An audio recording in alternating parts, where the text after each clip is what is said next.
মোদি বাংলাদেশ থেকে শিক্ষা নিয়ে ভোট করার চেষ্টা করছেন, বললেন কেজরিওয়াল।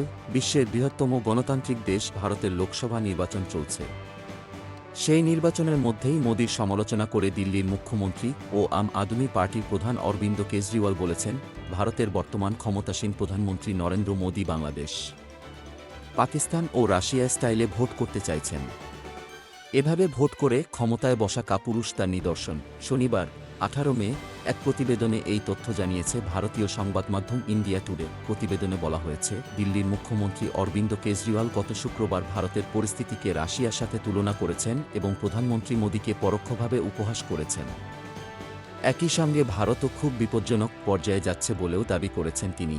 মুম্বাইয়ের বান্দ্রা কুর্লা কমপ্লেক্সে বিকেসি বিরোধী ইন্ডিয়া ব্লকের এক সমাবেশে বক্তৃতাকালে কেজরিওয়াল বলেন, বর্তমানে দেশের পরিস্থিতি খুবই বিপজ্জনক। পুতিন রাশিয়ার প্রেসিডেন্ট। পুতিন হয় তার সব প্রতিদ্বন্দ্বী নেতাদের জেলে পাঠিয়েছেন, আর না হয় তাদের হত্যা করেছেন। তারপর পুতিন নির্বাচন পরিচালনা করেন এবং 87% ভোট পেয়েছেন। অরবিন্দ কেজরিওয়াল আরও বলেন, বাংলাদেশে সম্প্রতি নির্বাচন হয়েছে। নির্বাচনের আগে বাংলাদেশে সব বিরোধী নেতাকে গ্রেফতার করা হয়েছিল এবং নির্বাচনে শেখ হাসিনা জয়ী হয়েছেন। পাকিস্তানের নির্বাচনে দেশটির প্রবীণ নেতা ইমরান খানকে জেলে পাঠানো হয়েছিল, তার দলকে ধ্বংস করে দেওয়া হয়েছে, তার দলীয় প্রতীক ছিনিয়ে নেওয়া হয়েছে এবং এরপরই নির্বাচন পরিচালিত হয়েছে। দিল্লির মুখ্যমন্ত্রী বলেন, মোদিজি বাংলাদেশ ও পাকিস্তান থেকে শেখার পরে এখানে ভারতে একই জিনিস প্রয়োগ করার চেষ্টা করছেন। তিনি আরও বলেন, তারা আমাকে জেলে রেখেছিল। দিল্লির সাবেক ডেপুটি সিএম মনীষ সিসোদিয়াকে জেলে রাখা হয়েছিল।